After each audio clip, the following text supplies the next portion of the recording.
برادران اسلام، بزرگان دین، نوجوان دوستوں، پیارے بچوں، تمام قسم کی تعریف کے لائق اللہ کی ذات بابرکت ہے جو خالق کائنات، مالک ارض و سما اور قیامت کے دن کا ایک اکیلا بادشاہ ہے۔ درود و سلام کا نزول ہو جائے اس بادشاہ کے بھیجے ہوئے تمام نبیوں، رسولوں، پیغمبروں پر جنہیں اللہ نے ایک عظیم امانت سونپی اور انہوں نے اپنی امانت کا حق ادا کیا۔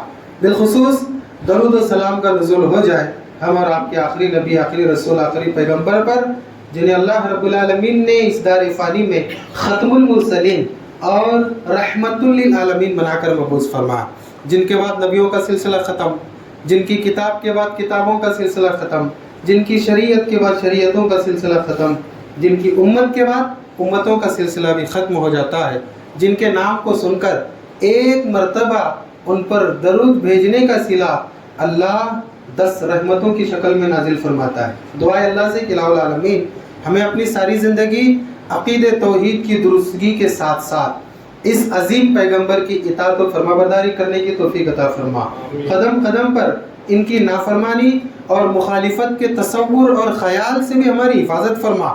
میدان حشر میں حساب و کتاب کے وقت ہم گنہگاروں، نافرمانوں کے حق میں اس عظیم پیغمبر کی سفارش شفاعت عظمیٰ قبول فرما، آمین۔ حضرات و حاضرین، بزرگان دین، نوجوان دوستوں، پیارے بچوں، ہم جانتے ہیں سفر المظفر کا مہینہ جو اسلامی سن ہجری کا دوسرا مہینہ مانا جاتا ہے چل رہا ہے۔ میں آپ کے سامنے خطبہ مسنونہ کے بعد جس آیت کی تلاوت میں نے کی ہے اسی سے شروع کرتا ہوں۔ اللہ تبارک و تعالی نے کلام مقدس کے سورہ شورى کے آیت نمبر 21 میں فرمایا، اللہ فرماتا ہے ام لہم شرکاء شرعوا لہم من الدین ما لم یأذن بہ اللہ ولولا کلمۃ الفصل لقضی بینہم وان الظالمین لہم عذاب علیم۔ اللہ فرماتا ہے کیا ان لوگوں کے کوئی شریک ہیں جو اللہ کے علاوہ ان کے لیے دین کو مقرر کرتے ہیں جس کی اجازت اللہ نے انہیں نہیں دی ہے؟ اگر اللہ تبارک و تعالی فیصلے کا وقت مقرر نہ کرتا تو اللہ تبارک و تعالی انہیں دیکھتا، الغرض آخرت میں صحیح ایسے ظالموں کے لیے درد دینے والا عذاب اللہ نے طے کر کے رکھا ہے۔ سورہ شورى سورہ نمبر 42 آیت نمبر 21۔ اس آیت سے 3 باتیں معلوم ہوتی ہیں۔ ان تینوں باتوں سے ہی میں اپنے آج کے خطبہ جمعہ کے موضوع کی طرف آنے کی کوشش کر رہا ہوں جو موضوع ہے ماہ سفر کے بدعات۔ پہلی بات اس آیت کریمہ سے ہمیں معلوم ہوتی ہے وہ علم کے طور پر ہے۔ کیا سورہ شورى یہ مکی صورتوں میں سے ایک سورہ ہے۔ مکی اور مدنی صورتیں جو 2 قسم کی صورتیں مانی جاتی ہیں، مکی صورت سے مراد وہ سورہ ہے جو ہجرت سے پہلے اللہ کے نبی پر نازل ہوا، جتنی بھی آیتیں، جتنی بھی صورتیں ہیں، اور مدنی صورتوں سے مطلب وہ صورتیں ہیں جو ہجرت کے بعد نازل ہونے والی صورتیں ہیں۔ بعض لوگ یہ سمجھتے ہیں مکی صورت کا مطلب وہ سورہ جو مکے میں نازل ہوا، مدنی صورت کا مطلب وہ سورہ جو مدینہ میں نازل ہوا۔ بالکل بات غلط ہے۔ اچھا، سفر میں جو سورہ نازل ہوا اس کو کیا نام رکھیں گے؟ سفری سورہ رکھیں گے؟ نہیں، بلکہ صحیح بات یہ ہے مکی صورت کا مطلب وہ سورہ جو ہجرت سے پہلے نازل ہوا، گرچہ آپ مدینہ میں ہوں، گرچہ آپ طائف میں ہوں، گرچہ آپ کہیں بھی ہوں، اگر ہجرت سے پہلے نازل ہوا ہے مکی سورہ، ہجرت کے بعد نازل ہوا ہے مدنی سورہ، یہ مکی سورہ ہے۔ جانتے ہیں اس آیت میں اللہ تبارک و تعالیٰ نے کیا فرمایا؟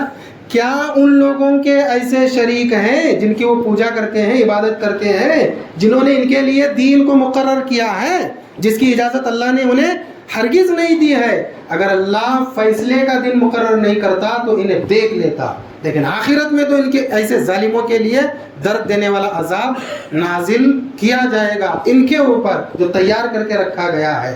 یہ آیت کب نازل ہوئی؟ ہمیں سب سے پہلے یہ جاننا ہے، جو اس آیت کے طور پر آج کے خطبے کی دوسری بات ہے۔ یہ آیت اللہ تبارک و تعالیٰ نے ان مشرکین پر نازل فرمائی جو یہ کہتے تھے کہ ہم محمد رسول اللہ صلی اللہ علیہ وسلم کے دین کو ہرگز نہیں مانیں گے، ہم یہ آخری دین کو تسلیم نہیں کریں گے، ان کو نبی نہیں مانیں گے۔ ارے ہم تو ہمارے باپ دادا کے زمانے سے لے کر ایک دین پر چلے آ رہے ہیں جسے ہم ملت ابراہیم کہتے ہیں۔ جبکہ ملت ابراہیم سراسر توحید پرست ملت ہے، عقیدے والا ملت ہے ابراہیم علیہ السلام، اسی لیے انہیں سید الموحدین کہا جاتا ہے۔ ارے توحید پرست اگر کسی کا چہرہ دیکھنا چاہتا ہے تو ابراہیم علیہ السلام کا چہرہ دیکھے۔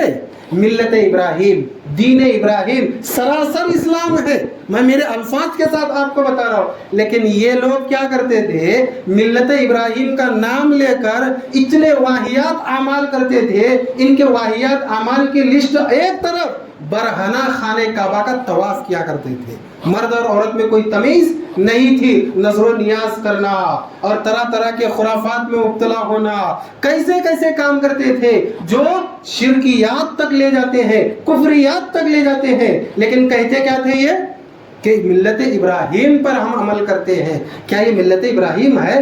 اللہ نے فرمایا ہرگز یہ ملت ابراہیم نہیں ہے، یہ تمہاری طرف سے گھڑی ہوئی چیز ہے، یہ سارے کام جو تم کرتے ہو تمہارے طرف سے گھڑے ہوئے کام ہے، اور تم انہیں دین کا نام دیتے ہو۔ یہ تمہاری جرأت دیکھو، تمہاری گھمنڈی دیکھو، جہالت دیکھو، کرتے ہو اپنی طرف سے، گھڑ لیا ہے تم نے اپنی طرف سے، اور نام دیتے ہو ملت ابراہیم کا۔ اللہ اتنا ناراض ہوا تمہارے اس کام سے کہ اگر قیامت کا دن مقرر نہیں ہوتا تو اللہ تمہیں دنیا ہی میں سخت سے سخت سزا دیتا۔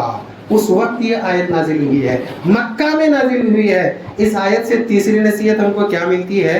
یہ ملتی ہے کہ دین کے نام پر اگر کوئی انسان ایسا کام شروع کرتا ہے جس کا تعلق دین سے نہیں ہے، نہ صرف اسے بدعت کہتے ہیں بلکہ اللہ اتنا ناراض ہوتا ہے کہ اگر قیامت کا دن مقرر نہ ہوتا تو جو جب کبھی دین کے نام پر نیا کام ایجاد کرتا اسی وقت اللہ اسے ہلاک و برباد کر دیتا۔ اللہ آج ڈر رہے نہیں، ہم دین کے نام پر کتنی باتیں ایجاد کیے ہوئے ہیں، اور جانتی ہے اللہ تبارک و تعالیٰ دین کے نام پر جو نئی بات ایجاد ہوتی ہے، نیا کام ایجاد ہوتا ہے، اس سے اتنا خفا، اتنا ناراض، اتنا غضب اور اتنا غصہ کیوں ہوتا ہے؟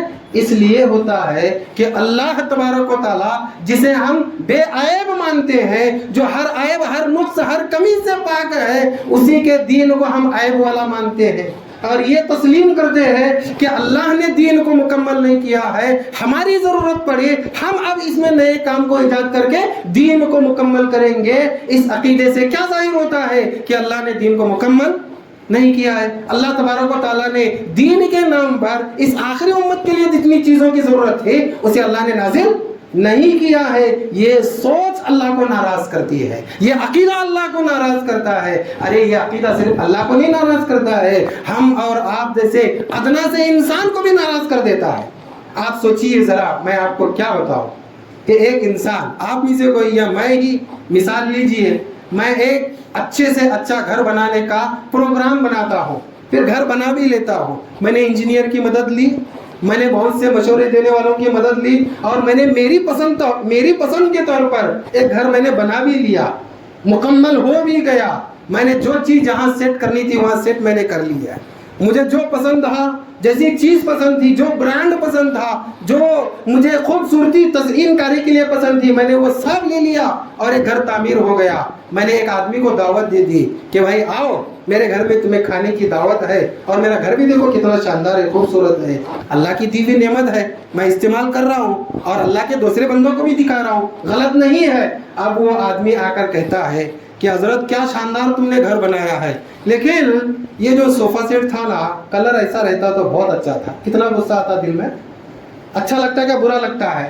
بھائی تم نے یہ جو کچن کا یہ جو ڈیزائن بنایا ہے وہ اس طریقے سے نہیں ہونا چاہیے تھا، کچن کا ڈیزائن اس طریقے سے ہونا چاہیے تھا۔